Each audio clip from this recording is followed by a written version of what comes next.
indie games. We gotta love them, right? This genre, if you can call it that, proves that you don't need a pile of money to make a great video game. After all, simplicity doesn't necessarily mean boring or easy, and complicated, likewise, doesn't always mean epic and involving. Indie gaming has seen a rise in the latter half of the 2000s decade, primarily due to new online distribution methods and development tools. Some games originated as indie have become very successful financially, such as Braid, World of Goo, Flow, and of course, Minecraft. The most common thing in indie gaming is that most indie companies go down the pixelated retro look, not just for an aesthetic choice, but also because it's cheaper and quicker than forking out a massive, fully fledged 3D game on a budget.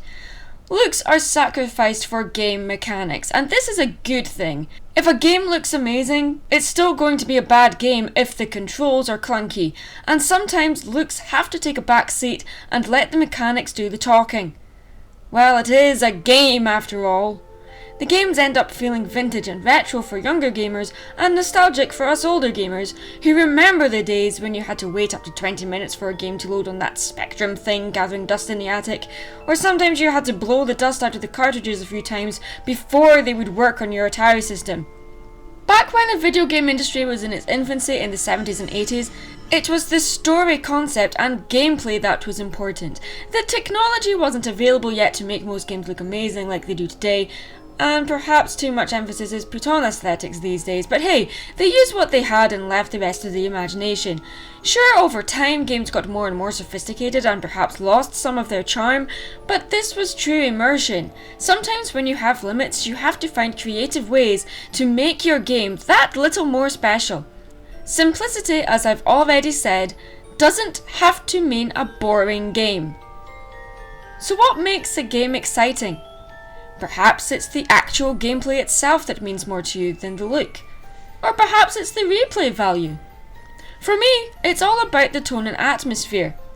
The music, the noises, Oh god damn it, not this bloody game!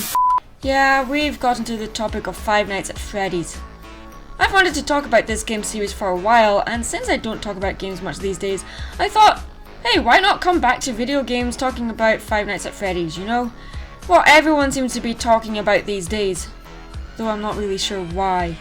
This indie game series has taken the world by storm, and it's strange to think the first game was only released in 2014, and yet in a short space of time, this game is everywhere.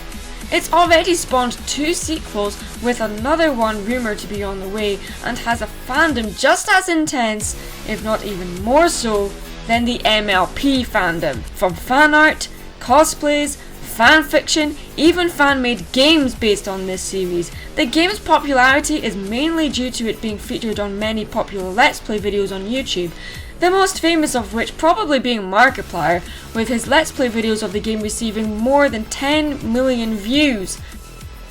Five Nights at Freddy's is a 2014 indie point-and-click survival horror video game developed by Scott Cawthon. The game centers on the fictional pizza restaurant Freddy Fazbear's Pizza, where the player must act as a night security guard, defending themselves from the malfunctioning animatronic animal characters by tracking their movement through the facility using security cameras. This point-and-click survival horror game's gameplay mechanics and aesthetics really play tricks on your eyes, contributing to a feeling of fear and paranoia. The designs are a little awkward to look at due to the lack of budget, but this actually adds to their creepiness. The puppets look unfinished, and perhaps this is a deliberate thing, and if it is, then this game really is brilliant.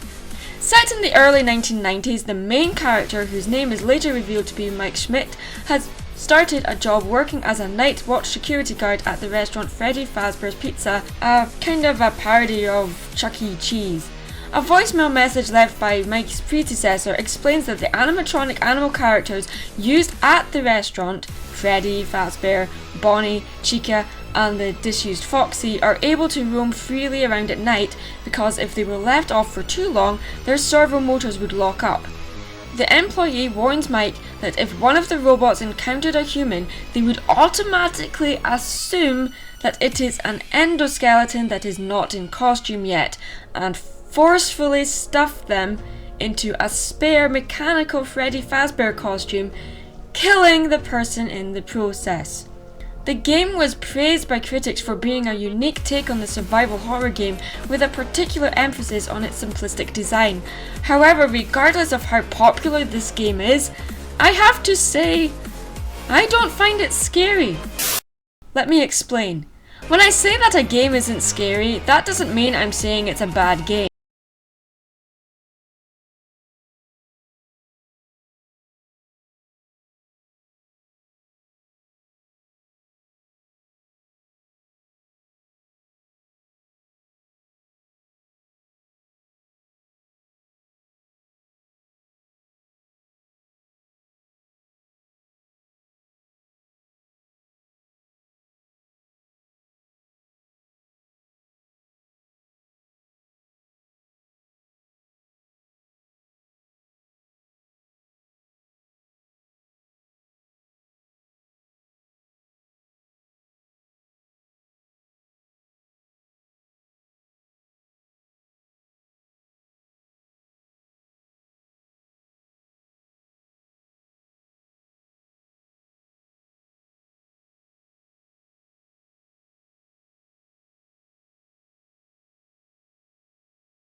Until it's too late. It's suspenseful and really fun to play, especially if someone is watching you play it. After a while though, you start seeing the pattern, know when the scares are coming, know you've been too slow, and just yawn at the camera while Freddy throws himself in front of your face, screaming that horrible noise that bursts your eardrums. Yeah, the replay value of Five Nights at Freddy's is not that high. Once you've completed the game, there's not much point in going back for more. To me, replay value of a game is the most important thing, and with the Five Nights at Freddy's games, they're not worth replaying the game because it's so repetitious. But when a new version of the game is released with adjustable settings, improved graphics, new animatronics, new challenges to overcome, and even more things to monitor, all while trying to survive till 6 AM, like all video games, the false sense of accomplishment on completion is fantastic. Like all video games, the false sense of accomplishment on completion is fantastic, but doesn't last forever. But do we feel good about ourselves? Hell yeah, because we don't have to play the bloody game again. Until the next installment comes along, of course. So is Five Nights at Freddy's scary? Well, at times, yes. But jump scares are cheap. There are far too many in the games. And it's a short game too, which is probably the game's biggest weakness. But its strength is the characters and the plot of the game. And to me, this game is not necessarily scary and it's not a good horror game, but it is a good game in general, and I do enjoy playing it. Now I want to hear from you guys. What do you think about the game? Do you find it scary? What do you think is so appealing about it? If you do find it scary, why? Let me know in the comments below, and don't forget to like and subscribe to my channel for more great content. Thanks for watching, guys. I'm Mad Munchkin. Stay creative and keep on playing. Bye!